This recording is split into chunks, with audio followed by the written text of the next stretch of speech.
Assalamualaikum warahmatullahi wabarakatuh. Perkenalkan, nama saya Penuh Tawakal Anggrakusuma dari kelas AKP 5A.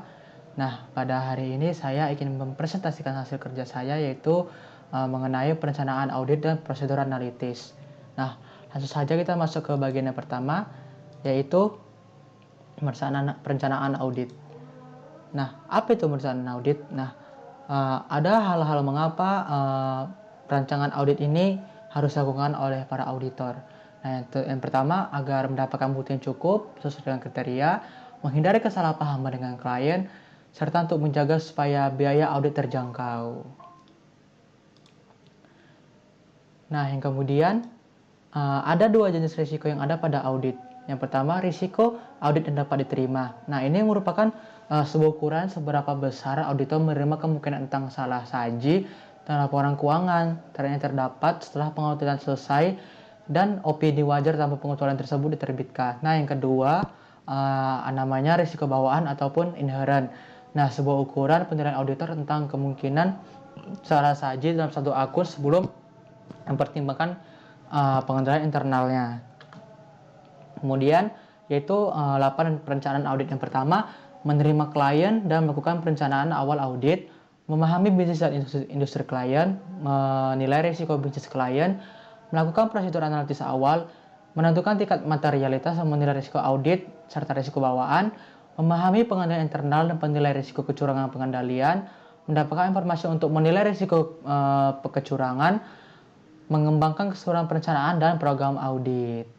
Nah, kemudian menerima klien dan melakukan perencanaan audit. Nah, auditor ini dia menentukan dulu apakah menerima klien baru atau melanjutkan jasa klien yang lama yang udah berlanjut. Kemudian auditor tuh harus tahu dia klien ini untuk kepentingan apa minta audit. Nah, kemudian untuk menghindari kesalahpahaman, si auditor ini juga harus mendapatkan kesepahaman dengan kondisi kontrak kerja si klien tersebut, jadi harus laras gitu tujuannya. Nah, kemudian auditor tersebut mengembangkan seluruhan strategi pengauditan termasuk penugasan audit dan spesialis-spesialis audit yang diperlukan.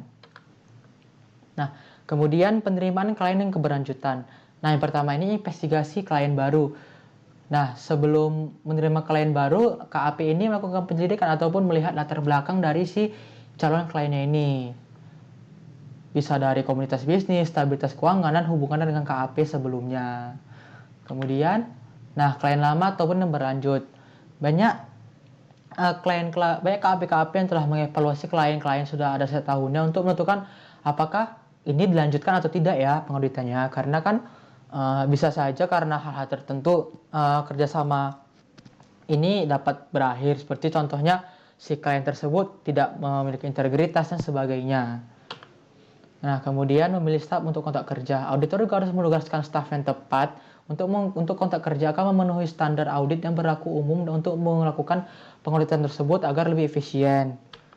Kemudian mengevaluasi kebutuhan para ahli dari pihak luar, memahami bisnis industri klien. Nah, si auditor ini harus bisa memahami entitas dan lingkungan bisnis yang diauditnya, termasuk penilaian internalnya untuk menilai risiko salah saja dalam laporan keuangannya, baik karena kecurangan atau kesalahan, serta untuk rancangan waktu dan sifat dan sebagainya yang lebih lanjut. Nah, kemudian adapun faktor-faktor yang meningkatkan pemahaman atau bisnis dari industri klien. Nah, yang pertama, teknologi informasi menghubungkan klien dan perusahaan dengan pelanggan serta pemasok utamanya. Kemudian, klien telah memperluas usahanya secara global, seringkali melalui model ventura dan aliansi strategis.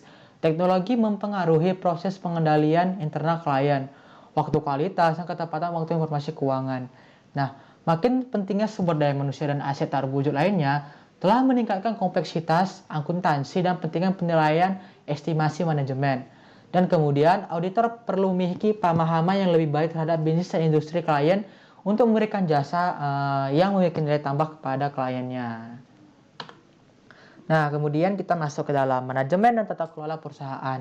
Nah, di sini ada akta pendirian perusahaan dan peraturan-peraturannya, kode etik, serta notulensi rapatnya. Itu catatan resmi atas rapat yang dilakukan oleh Dewan Direksi ataupun para pemegang saham.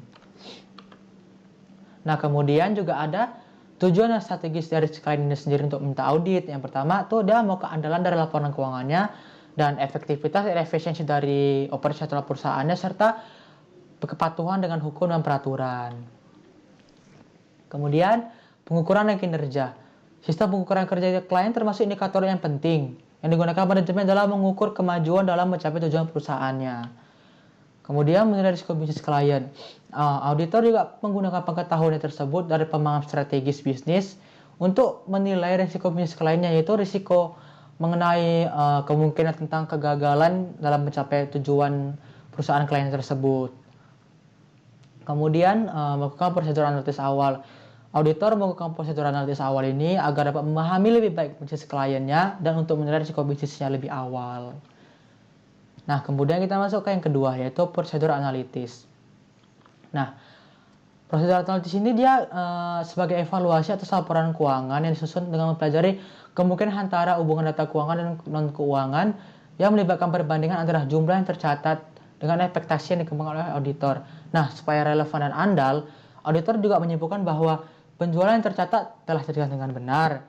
Penjualannya mendapat komisi dan rata-rata target komisinya itu aktual dapat segera ditentukan. Nah, kemudian adapun fase-fase prosedur analitis sama penugasan kerja berlangsung. Yang pertama, fase perencanaan yaitu untuk menentukan sifat, keluasan waktu dan prosedur pengauditan. Yang kedua, fase pengujian. Seringkali dilakukan untuk mendukung saldo akun, keyakinan tergantung pada kemampuan prediksi dari hubungan, ketepatan ekspektasi dan keandalan data yang digunakan dalam menyusun ekspektasi ataupun audit tersebut. Nah, yang ketiga, fase penyelesaian. Nah, review akhir dari atas salah saja material atau masalah keuangan dan membantu auditor dalam mengambil pandangan objektif akhir pada laporan keuangan yang telah diaudit. Nah, kemudian ini dia tabel mengenai waktu dan tujuan proses analitis.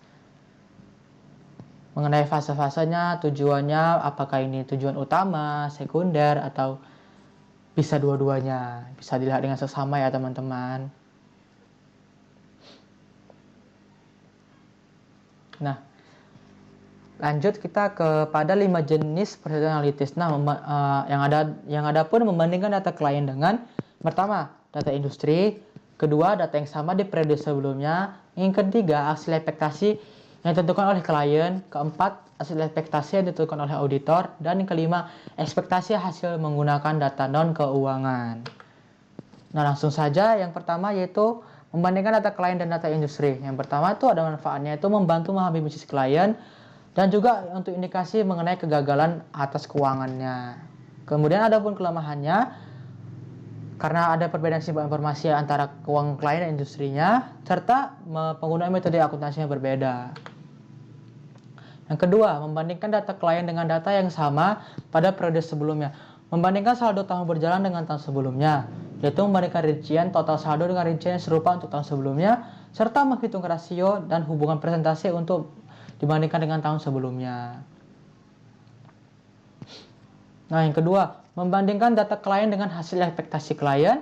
Nah, ada dua fokus perhatian utama. Yang pertama, auditor ini mengevaluasi apakah anggaran merupakan realistis. Jadi tengok dulu anggarannya. Dilihat kan kira-kira ini realistis atau tidak anggarannya. Begitu. Kemudian kemungkinan informasi keuangan periode berjalan telah diubah oleh personal klien agar sesuai dengan anggaran. Nah, membandingkan data klien dengan hasil ekspektasi auditor. Nah, auditor ini memperkirakan berapa seharusnya saldo suatu akun dengan mengkaitkannya dengan akun neraca, laba rugi, ataupun akun lainnya dengan menggunakan proyeksi yang berdasarkan pada beberapa tren historis. Nah, yang ketiga, yang selanjutnya maksud saya membandingkan data klien dengan hasil ekspektasi data non-keuangan. Nah, fokus utama ini berada pada keakuratan pada itu sendiri. Itu bukti audit tersebut, contohnya pada hotel. Bukan perhitungan estimasi atau pendapatan hotel lah, tetapi yang dilihat fokusnya itu pertimbangan jumlah ruangan, rata-rata tarif ruangan, rata-rata tingkat huniannya. Jadi lebih spesifik dan lebih detail. Kemudian yaitu, nah ini dia rasio keuangan umum. Nah, rasio keuangan umum ini dia alat analisis keuangan yang digunakan untuk menilai kinerja suatu organisasi bisnis dan dilihat dari perbandingan data keuangan. Kemudian menunjukkan nilai kinerja perusahaan apakah sudah baik atau belum. efektif atau belum, serta juga memberikan gambaran proyeksi pekerjaan di masa depan. Jadi bisa direncanakan tentang jangka panjang ke depannya gimana berdasarkan rasio keuangannya tersebut. Sertanya untuk manfaatnya bagi penganalisis ini bisa membantu manajer untuk mengambil keputusan tentunya. Yang tentunya putusan ini yang berisi hal-hal krusial yang dapat menentukan dari kelangsungan hidup dari perusahaan itu sendiri. Jadi ini sangat penting rasio keuangan ini untuk dalam pengambilan keputusan ya teman-teman. Nah yang pertama ini dia ada rasio untuk kemampuan membayar utang jangka pendek. Nah yang pertama ini dia ada rasio kas dan setara kas serta kewajiban lancar. Serta untuk quick ratio-nya ini dia cash ditambah dengan marketable securities ditambah dengan accounts receivable, nantinya dibagi dengan current liabilities ataupun kewajiban lancar.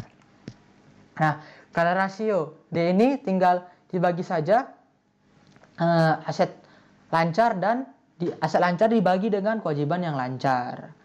Dan kemudian untuk rasio aktivitas likuiditas itu accounts receivable turnover, itu tentang net sales ini nanti ya dibagi dengan average gross receivables. Nah, dan juga untuk mencari days to collect receivables, ini dalam waktu sehari dalam setahun yaitu 365 hari dibagi dengan accounts receivable turnover. Kemudian inventory turnover yaitu rumusnya cost of goods sold dibagi average inventory serta days to sell inventory yaitu 365 hari dibagi dengan inventory turnover. Kemudian untuk kemampuan dari memenuhi kewajiban jangka panjang yaitu hutang untuk ekuitas yaitu total kewajiban dibagi total ekuitas ataupun total liabilities dibagi total equity. Kemudian type interest earned yaitu pendapatan dari operasional dibagi dengan beban bunga ataupun operating income dibagi interest expense. Kemudian rasio profitabilitas yaitu untuk profit ya teman-teman, itu earning per share atau EPS, itu net income dibagi oleh average common shares outstanding.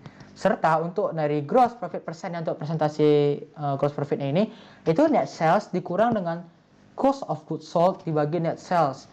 Serta untuk mencari profit margin, operating income dibagi net sales. Serta untuk dari ROA atau return on assets yaitu income before taxes dibagi average total assets.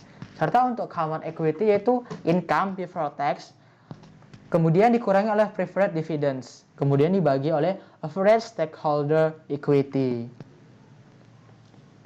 Nah,